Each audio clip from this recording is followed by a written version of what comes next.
Salut, je suis Eve Sokang, mais appelez-moi Sofag. Bienvenue sur ma page Facebook, mon compte Instagram ou ma chaîne YouTube en fonction de la plateforme de laquelle vous nous suivez. Sofag Sofact est une émission qui vous présentera les informations vérifiées que vous voyez dans vos fils d'actualité. Dans notre émission, nous parlerons de 6 différents sujets par mois, à raison de 3 sujets par émission, soit une émission par quinzaine. Pour cette 5e vidéo, nous avons choisi 3 sujets qui devraient vous intéresser. D'abord au Sénégal, avec l'affaire Lamine Diack, la justice française a rendu son verdict ce mardi. Ensuite, au Mali, c'est toujours tendu entre le CNSP et le mouvement du 5 juin. Et pour finir, au Congo, la dent de Patrice Lumumba sera rendue à sa famille, selon le gouvernement belge. Mais pour revenir à un des sujets de la dernière émission à propos de la candidature de Didier Drogba à la FIF, Fédération ivoirienne de football, la FIFA a décidé la mise en place d'une commission FIFA-CAF afin d'écouter les acteurs du processus électoral à la présidence de la FIFA. La réunion fera intervenir par visioconférence l'ensemble des acteurs du processus électoral, enlisés depuis des semaines, à commencer par l'ancien ministre des Sports, René Dibi. En attendant, Drogba, ainsi que Souri Diabaté et Idriss Diallo, les 2 seuls candidats dont les dossiers ont été validés, vont devoir faire preuve de patience.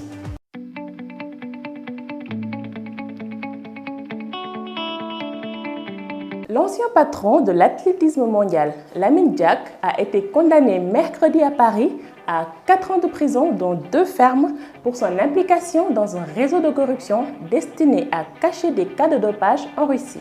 Lamine Diack, un véritable icône national et un ancien sportif de haut niveau, passé par la politique avant de régner pendant 16 ans sur l'Association internationale des fédérations d'athlétisme, IAAF.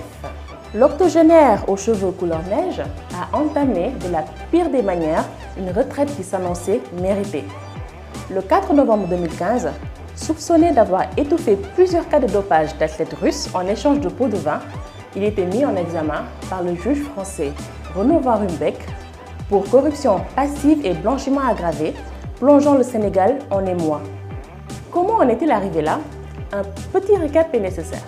Né en juin 1933 dans le quartier populaire de Rebeuss à Dakar, Lamine Diack a grandi dans une famille de sportifs. Champion d'AOF de saut en longueur, il est sacré champion de France de la discipline en 1958, puis champion de France universitaire l'année suivante. À la veille des Jeux olympiques de 1960, à Rome, une blessure au genou met prématurément un terme à sa carrière. En 1999, il devient président de l'IAAF, Association internationale des fédérations d'athlétisme, dont il était jusqu'alors vice-président. Pendant ce temps, son fils, Massata, après une formation en finance et en affaires internationales à Paris, puis à San Diego aux États-Unis, a rejoint ISL Marketing, l'agence qui détient alors l'exclusivité des contrats de sponsoring de la Fédération internationale de football FIFA, du Comité international olympique et de l'IAAF.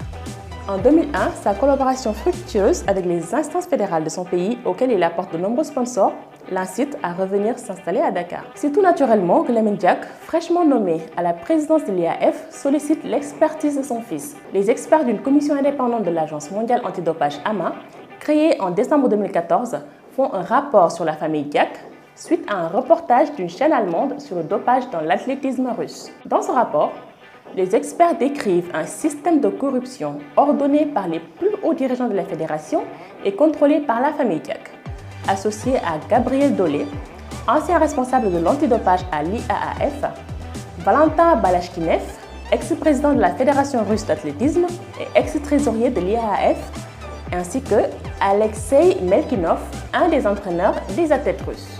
En 2015, le parquet de Paris ouvre une enquête et ce mercredi 16 septembre 2020, Lamine Diack est condamné à 4 ans de prison, dont 2 fermes.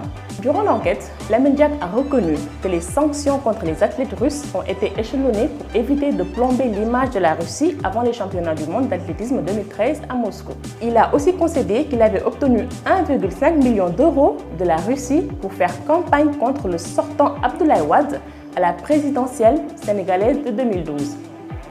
Parmi les 6 prévenus, la peine la plus lourde a été prononcée contre son fils, Papa Massata Diack, qui est resté à Dakar et a refusé de comparaître au procès en juin. Il a été condamné à 5 ans de prison ferme et 1 million d'euros d'amende et le tribunal a maintenu le mandat d'arrêt à son encontre. Malgré le terrible boulet de la corruption, Lamine Diack peut tout de même se flatter d'avoir mondialisé le premier sport olympique.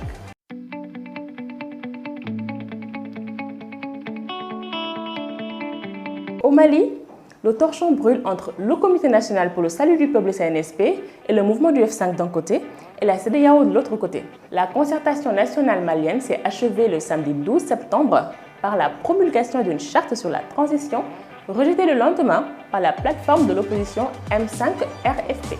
Je suis triste et je suis inquiète qu'après 2 journées de travail intense,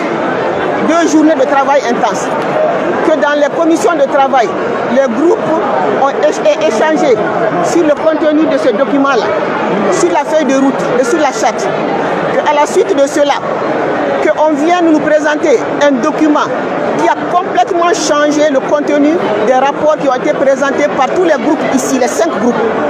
C'est un document qui a été complètement charcuté. Le rapport général qui devait être présenté a été charcuté et ne correspond pas du tout à ce qui a été dit dans les groupes. L'ultimatum de la CEDEAO pour nommer un civil à la tête de la transition a expiré ce mardi 15 septembre, date à laquelle une rencontre s'est déroulée à Accra au Ghana avec une délégation de la junte.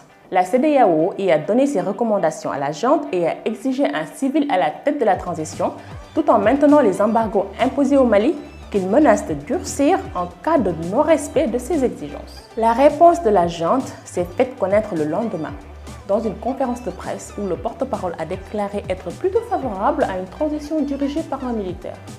Et elle rajoute que le débat n'est pas tranché et que les discussions se poursuivent.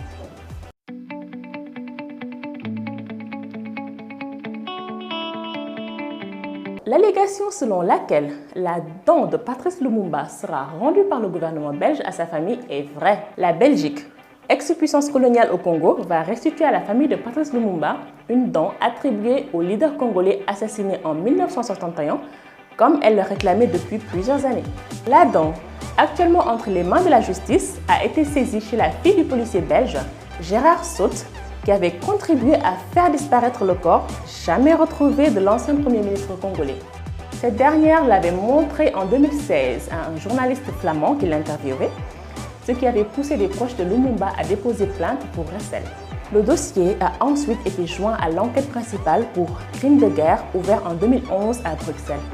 Jeudi, le parquet fédéral belge a annoncé que la dent allait être prochainement restituée aux ayants droit de Patrice Lumumba. Il s'agira d'une restitution symbolique en l'absence de certitude absolue que cette dent lui ait appartenu, a précisé à l'AFP Eric Van Duys, porte-parole du parquet. Il n'y a pas eu d'analyse ADN sur la dent, cela l'aurait détruite, a-t-il expliqué.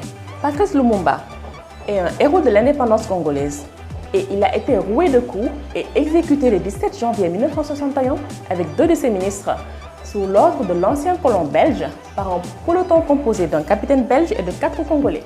Et comme si cela ne suffisait pas, quelques jours après la rafale mortelle, les corps des 3 suppliciés sont découpés et dissous dans un fût d'acide sulfurique par 2 policiers belges. Le gouvernement belge, qui réfutait avoir joué un rôle dans sa mort au début, a finalement présenté des excuses officielles en 2002.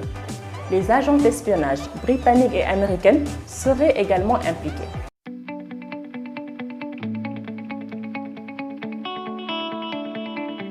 Voilà les 3 sujets que mon équipe et moi avons choisi d'aborder dans cette édition de SoFact SoFact. Si vous avez des questions sur ces sujets, mettez-les en commentaire, ou si vous voulez que nous parlions d'un sujet en particulier, mettez-les en commentaire aussi ou envoyez-nous des messages privés sur Facebook ou sur WhatsApp.